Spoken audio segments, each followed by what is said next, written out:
2024 ఎన్నికల్లో పార్టీ సాధించిన విజయం అసామాన్యం.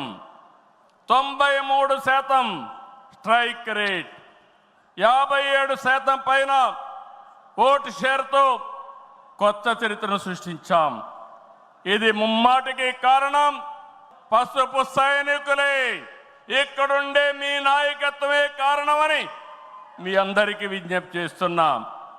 మీరు చేసిన పోరాటాలే నేటి అధికారం, మీ త్యాగాలే నేటి ఈ స్థానం. ఇది కాకుండా సమయానుకూలం మనం ఎప్పటికప్పుడు స్ట్రాటజీ కూడా ఆలోచించినప్పుడు జనసేన బీజేపీ పొత్తు పెట్టుకుని ఎన్డీఏ ఏర్పాటు చేసుకున్నాం.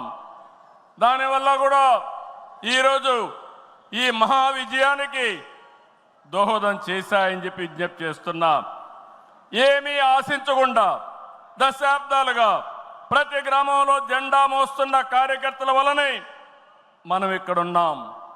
నేనే కాదు, ప్రతి ఎమ్మెల్యే, ప్రతి ఎంపీ, ప్రతి మంత్రి గుర్తించుకోవాలి. 43 ఏళ్ల ప్రస్థానంలో దేశంలో ఏ పార్టీ ఎదుర్కొన్నటువంటి సంక్షోభాలు పార్టీ ఎదుర్కొన్నాం.